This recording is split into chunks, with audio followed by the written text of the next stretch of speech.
भाई जो गुरु बचन पे डट गे, कट गे फंद 84 के। कबीर ये कुकर को बख्श है। कबीर अल्लाह कह रहे हैं कि ये मांस खाना तो ये कुत्ते का भोजन है। कबीर ये कुकर को बख्श है। मनुष्य देह क्यों खाए हे नादान प्राणी, ये अनमोल मनुष्य जन्म प्राप्त करके तू क्यों ये गंदगी खा रहा है। मुख में आमिख मेल के नरक परेंगे जाए। कबीर पापी पूजा बैठ के बखे मांस मद दोई, कि एक तरफ तो तुम भक्ति करने का दिखावा करते हो, मुसलमान तुम मस्जिद में जाते हो, नमाज करते हो, हिंदू तुम लोग मंदिर में जाते हो, मूर्तियां पूज रहे हो, और दूसरी तरफ तुम लोग मांस खा रहे हो, शराब पी रहे हो। इनकी दीक्षा मुक्ति नहीं, कोटि नरक फल होई।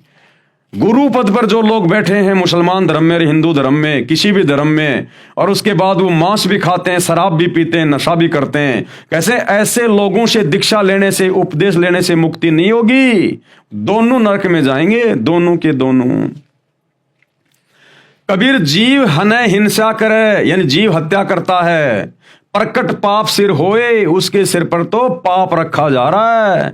निगम पुनि ऐसे पाप ते भिस्त गया नहीं कोई। ऐसे कुकर्म करने वाले आज तक तो कभी स्वर्ग में गए नहीं, जन्नत में गए नहीं। अल्लाह कबीर कह रहा है कि ऐसे कुकर्म करने वाले, जीव हत्या करने वाले आज तक कभी भी भिस्त में नहीं गए, स्वर्ग में नहीं गए। उनके सिर पर तो पाप की गठरी रखी है। कबीर तिल भर मछली खाए के कोटि गऊ दे दान। कबीर अल्लाह कह रहा है कि अगर किसी ने तिल भर भी मछली खा ली, यानी तिल भर भी मांस खा लिया, चाहे तुम 1 करोड़ गाय दान कर दो, तुम्हारा वो पाप नहीं उतर सकता। अब सोचिए जो लोग रोजाना मांस खा रहे हैं, बकरे बकरे काट के, मुर्गियां काट के, उनके साथ में क्या बीतेगी। उस अल्लाह कबीर का तो ये आदेश है कि तिल भर मछली खाए के, तिल के दाने जितने भी अगर आपने मछली खा ली, कोई भी मांस का टुकड़ा खा लिया, चाहे तुम 1 करोड़ गाय दान कर दो, तुम्हारा वो पाप नहीं उतरेगा। और काशी करोत ले मरे तो भी नरक निदान। भले फिर तुम काशी में करोत लेके मर जाना, तुम्हारा वो पाप नहीं उतरेगा। एक समय हिंदू धर्म के पंडितों ने, ब्राह्मणों ने एक कुकर्म शुरू कर दिया धन कमाने के लिए। इन्होंने कहा कि भगवान विष्णु की तरफ से हमारे को एक आदेश आया है। इन्होंने आरा लगा दिया वहां पर काशी में, जैसे वो लकड़ी काटने का आता ना था ऐसा, और कहा कि जो अपनी गर्दन कटवाएगा यहां आकर, वो सीधा स्वर्ग में जाएगा, बैकुंठ में जाएगा। तो जो बेचारे श्रद्धालु थे, उस समय बेचारे अनपढ़ हुआ करते थे, इन पंडितों पर, मुल्ला मौलवियों पर आंख बंद करके विश्वास किया करते थे।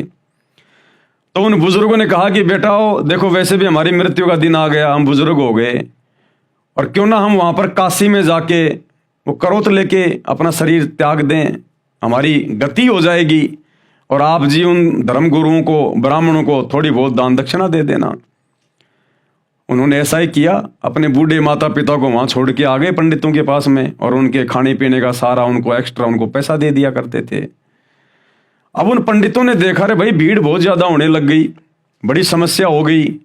उसके बाद उन्होंने एक आरा लगा दिया वहां पर गर्दन काटने का, और कहा कि भगवान विष्णु की तरफ से हमें आदेश आया है, अगर किसी ने जल्दी भिस्त में जाना है, स्वर्ग में जाना है, तो आरे से गर्दन कटवा लो। और भैया आरे से गर्दन कटवाने के थोड़े पैसा एक्स्ट्रा लगेंगे। तो उन बुजुर्गों ने अपने बच्चों को बताया कि भाई ऐसे ऐसे है, हमें मरना तो है ही, 5-10 रुपए और दे दो पंडित जी को, हम जल्दी चले जाएंगे। तो उन लोगों ने, उन स्वार्थी पंडितों ने, उन धर्म के ठेकेदारों ने शैतान की प्रेरणा से, काल की प्रेरणा से वहां पर इंसानों को काटना शुरू कर दिया, इंसानों को काटना। तो कबीर परमात्मा कहते हैं अगर तूने तिल भर भी मांस खा लिया, चाहे तू 1 करोड़ दान कर देना गायें, और चाहे तू काशी में जाके वो करोत लेके अपनी गर्दन कटवा के मर जाना, तो भी तेरे को बैकुंठ नहीं मिलेगा, घोर दंड का भागी बनेगा। कबीर तिल भर मछली खाए के कोटि गऊ दे दान, काशी करोत ले मरे तो भी नरक निदान, नरक में जाएगा। जो गुरु बचन पे डट गे, कट गे फंद 84 के, कट गे फंद 84 के, कट गे फंद 84 के।